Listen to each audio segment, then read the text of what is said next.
I'm going to start with basically a rundown of her story and the abduction and what happened. And then we're going to go into basically what happened the years after and that kind of stuff. So because it's still, there's still a kind of lot of controversy about it, and there's discrepancies, and it's, you know, it's a very, very interesting case. And the more we went down the rabbit hole of it, the more crazy it got, the more just so many things just didn't add up with some bits and pieces. So so this is what we're going to go into. And can we also just say it's really important that we come to these stories from a place of respect. Right. You know, we are women, and she's obviously had some sort of experience. Right. And, you know, the amount of research that we've done through this, and we've heard this story for many years, you know, it's very popular and well known down here. We always come from a place of respect. So huge respect and admiration for Kelly coming forward and telling her story, and the other women that were involved. Always just coming from a place of absolute respect for the people that have been involved with this case, and as we kind of, you know, tell our side of that's a great point. So my audience is pretty good, man. We don't get a lot. We get a few drive-by haters. I'd shut them down, but it's dismissive to call people crazy. It really is. It's dismissive to call people 100%. Crazy. I talked to on my last podcast. I said that you have to be, and I say not to be disrespectful, but I was disrespectful. You have to be a dumbass to be alive in 2024 and not look around saying there's some weird shit going on around here, y'all. Like, I don't know what it is, right? But you have to be a dumb. And people were like, Joe, how do you know? Well, I'm alive and I pay attention. Right? So, like, it ain't hard. It ain't hard. My eyes are open. Hello. We're gonna pretend like that just didn't happen, right? We're just gonna gloss right over there, right? So it is dismissive, man. And so, Australia, Americans, you'll meet people in America that have never left their county, right? Never left their county, right? And so just to give anybody watching this, you have no idea how massive Australia is. You have no idea. You have no clue, right? And you have no idea how, when you get outside of populations, they call it the outback for a reason. You know what I'm saying? Like they're like, you have no idea. And to the average mind over here who's never been there, they won't be able to comprehend it. So anyways, but yes, please. Yeah. I'm so pumped up. We have a lot of people every year go missing that basically just go out, they drive, they just disappear. Yeah. You know, along with all the serial killers that are floating around. Yeah, for sure. Yeah.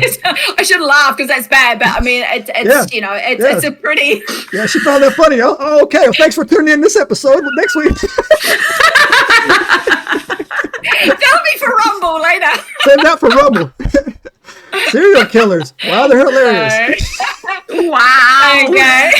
Honestly, aliens are way safer to talk about than serial killers, right? Right. So it's good. So we've got a few notes here. So basically what you said, we'll go back to that. So the abduction happened here, basically like around the Dandenong Mountains, which is south of Melbourne City. They were en route to a friend's birthday party, her daughter's birthday party, and they were 2 hours away from their home. So they're basically again, you know, you're saying in the middle of nowhere.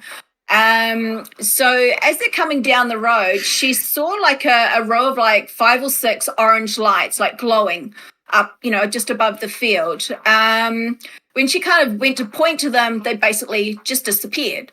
So she spoke to her husband about it. So we've heard a couple of things where when they went to the party that night later on, she told them about it. Everybody just kind of laughed it off. But as kind of information kind of came out, and from interviews that she's done, she says that her husband kind of like mocked her quite badly and kind of made her kind of keep it in. So yeah, there's a little bit of discrepancy. And she calls him Andrew. That's not his real name, but if we refer to Andrew as her husband, So on the way back, like a few hours later, they were driving back about midnight. So they were on the same road and then saw again what she said was the same lights that were kind of hanging, that just kind of hanging up in the sky. But what she said is like when she got closer, she realized that the orange glowing lights that she saw looked like they were windows or portals, and she could see figures inside of them.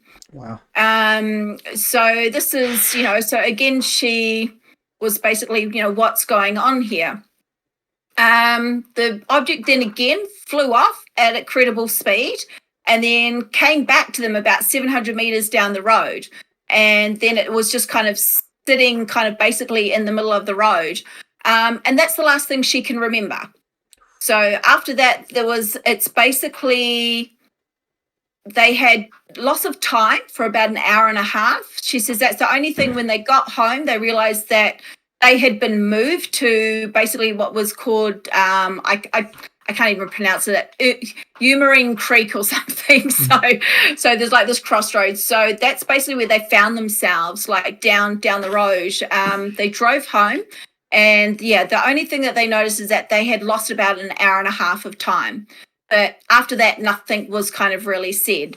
In the days and the weeks that followed, she had found some strange marks on her body. She had been having some quite vivid dreams.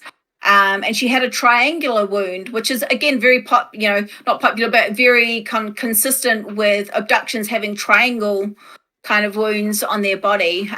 She started to experience a lot of stomach pains. And then these black hooded figures, basically over a span of 5 months, she had 4 encounters with these black hooded figures that would come and visit her. They were kind of quite, she says, like her view is like they had these giant red glowing eyes, but they were wearing like a black cloak. So it was very, but that's all she could see. She couldn't really see anything else. And not that we're going to go into it today, but Lisa and I were discussing how they were talking about how the Mothman has been seen in similar things. Get out of my head, girl, because Lily, I was thinking that there's a story. We'll talk. Yeah. So we want to kind of look into that. So, so that kind of carried on for the weeks that followed, but it wasn't until she went and had some hypnosis. She had also tried to speak to her husband about it, who was very, very dismissive of her, and just it started causing a lot of problems between her and her husband because she knew something was wrong, but she just, she couldn't quite figure it out. So she went and had some hypnosis done to try and figure out where the missing time went.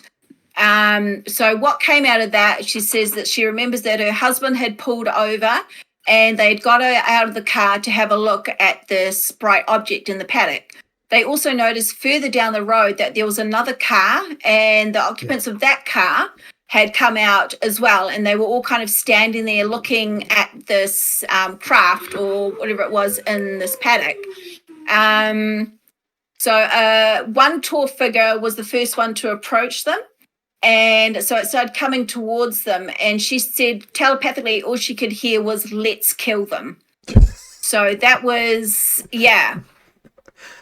I feel So that is terrifying in itself. Let me pause that for 1 second right there, because I literally on my last podcast, I was like, yo, stop pointing shotguns at aliens. But now you're telling me that, I'm like, but don't put the shotgun away. You know what I'm saying? Maybe just hold it. You know what I'm saying? Yeah. Subscribe now and turn on the notifications to join us on this extraordinary journey into the unknown.